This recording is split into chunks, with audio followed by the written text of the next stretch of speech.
From there, clearly where do we go passionate. next? So yeah, we're going today. We've been doing quite a lot. We're heading to the motorway. Yep. And another place that sometimes gets flooded. Reminds me of that soldier and his wife who passed, sadly. But Michael Ashale is there for us. It was open to traffic today. I'm talking about that stretch that was cording off for some works to be done on the bridge. This morning, it's been opened, and Michael is there to observe what's happening. Hello, Michael. Tell us what you've observed so far. And on top of it, you could even see the concrete slabs broken with iron rods sticking out. Definitely a cause for concern for motorists. They described it at the time as a death trap. This is also the Laklakpa Bridge, as you can call it, and it was broken down to make way for a new one. For nearly 60 years, no form of major works had taken place on it. We'll bring you some bit of action on the 2014 renovation works that happened exactly here, and the contention about whether it was done well or not. But now the minister, Amoakwata himself, roads minister, was here not long ago to cut sword for the official reopening of this particular stretch. Drivers and commuters that suffered hours of traffic here are somewhat relieved now that they get some free flow of traffic. This is way better than it used to be, and pretty shortly we'll be talking to the engineer that's also overseeing this work as well to understand. Are we done? Is that all? There seems to be some work. I mean, off the top of my mind, there's still debris on the road, some crash barriers like it's over there, over the bridge. It's still somewhat dislodged from where it's originally supposed to be. So engineer joins me. Engineer Emmanuel Odai is with the engineers overseeing the whole Greater Accra region. Engineer, let us understand, what sort of work did you actually do here?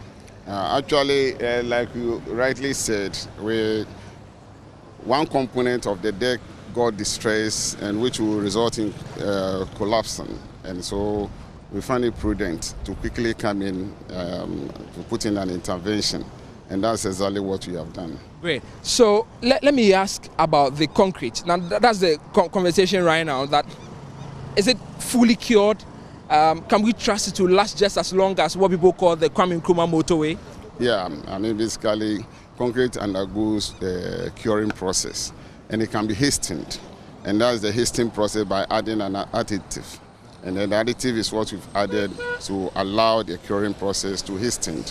And so yesterday we took what we call the cube, a portion of a sample to the lab, which has been crushed, and it's overwhelming with the strength that was achieved. It just went over the anticipated strength. We wanted 40 and it's over 60. And so we are happy that yes, what we have on the ground is okay.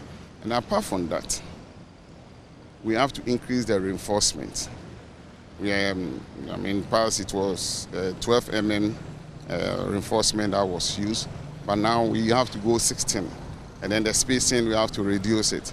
And then increase, all the engineering, we put in all the necessary engineering features that will allow it to last for the minimum of 50 years.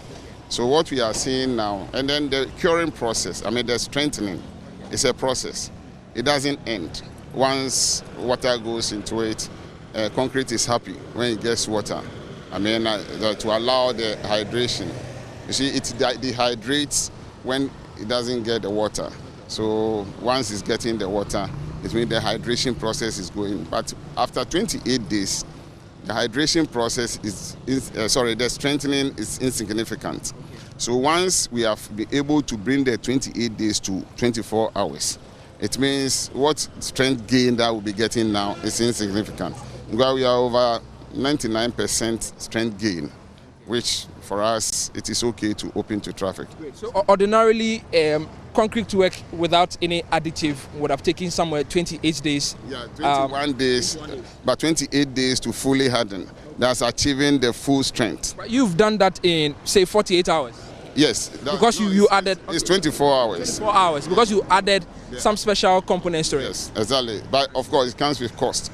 And we have to do the cost-benefit analysis, looking at the burning of fuel, I mean, the time wasting, man-hour, and all that. So we quickly had to discuss with the minister, who agreed that, look, go ahead. And then with his support, we've been able to achieve this. And so a lot had to go to the government for allowing us to go the engineering way. What we always advise is that if the engineers allow the free hand to work, then you will see that things will go on in the country. Now, I come to ask whether we are entirely done. I see some works are still being done around the bridge. But in 2014, I know this same bridge, the same portion of it was earmarked for renovation works. We saw a different method used. I mean, explain to me how different, how come 8 years down the line, we're working on the same bridge with taxpayers' money? Yeah, like you rightly said, we have to get value for money. It's not every project that once proposed has to come into being.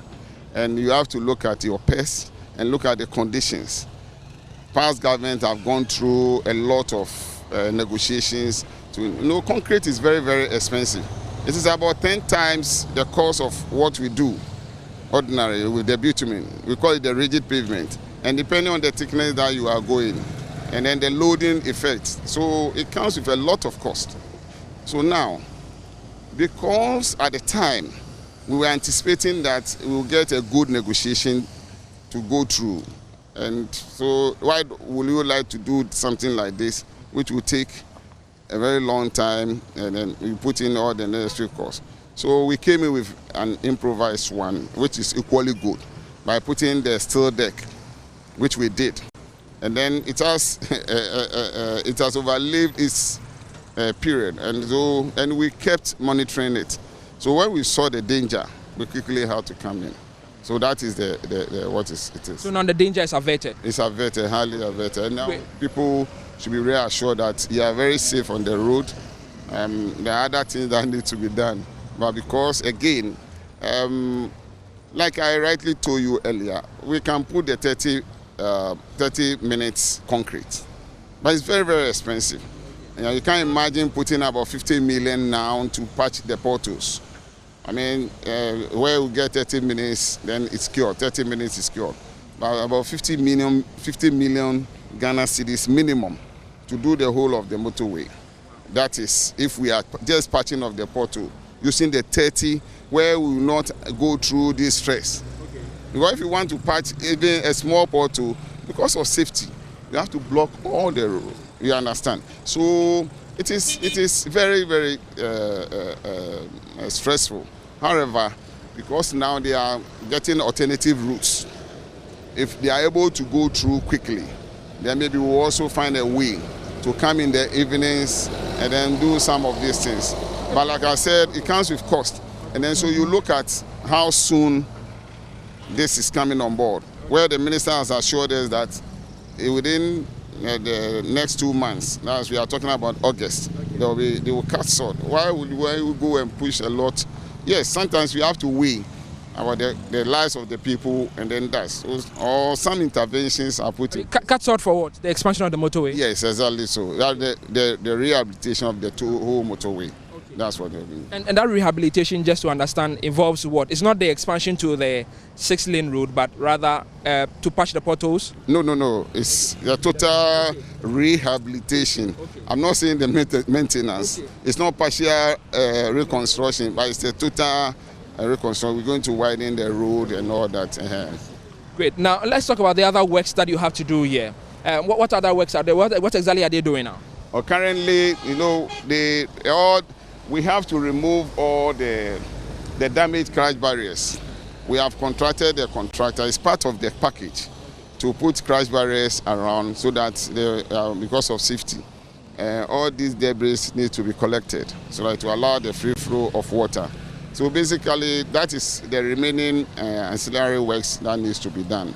But how come we open the road without removing all the debris? At least for this side of the road, part of the debris was removed. But on the other side, you still see pebbles on the road. Is that not going to cause some danger to the drivers? Yeah, I agree with you perfectly. We need to do the needful. However, you and I, within the last just about 12, let's say even 8 hours ago, we were clamoring, we are crying, everybody is crying. And you need to take the baby when it's crying in the bowl. And that is what we have done. I think this one, this debris, I mean, it's good to tidy up the place, yes. And we are going to do that. But right now, even, look, you see that we are moving the traffic to one side. We can come in the evening to do that. But if we want to do it now, then it means we are also prolonging the traffic congestion, which is not good for us. So basically, that's what we have done. Now, the opening that you did over there, are you going to be blocking it? I see some drivers are looking at it. They want to be using it for a U-turn. Yeah, because of the day, yeah, I mean, it will cause a lot of safety issues. So quickly, the contractor that created the diversion, we've called in here to come again and then close it. But you see, when they come to work, it's going to affect traffic again. So we are still monitoring to see if coming during the day will help or during the night. We have some boulders that were used to block the place. We'll use the boulders possibly. That is, today the contractor will do the total measurement and then also put a crash barrier there to cross that section. So we're going to block the two as totally so that it will not allow the crossing. Because once they do the U-turn there, it can cause an accident. And of course, the enforcing agencies have to help us. People are creating a lot of U-turns along the motorway, and it's not healthy for the public. And I want to advise that once people are caught, they should be severely punished to serve as a deterrent to others. Yes. So, final question here. When do we expect to finish the tidying up process to say that, okay, we are not coming to this part of the road again? Yeah, it's a process. I don't want to give timelines because, you know, when we see that it's creating congestion, we quickly have to stop. So we have to do this thing gradually. If it needs manual process, we'll do that. You know, when you use the machinery, it is faster. But once you put the machine there, it blocks the road. And that is going to cause congestion. And then the outcry will come in again. So that is why we want to do something minimum that will allow the free flow of traffic. Of course, commuters are not happy with us. But currently, you can see the smiles on the faces of people, which I think is a good thing that we have done. Let me thank you very much, Engineer. So that was Engineer Emmanuel Odai. He's been monitoring and assessing the work that has been done here. It says that this bridge probably may outlive the old one that was done in terms of number of years, and says estimates that it should go beyond 50 years, the new bridge that has been constructed. Free flow of traffic, and I want to believe commuters, drivers will be elated to be using this stretch once again. For Joy News, Michael Ashale, Tema Motorway.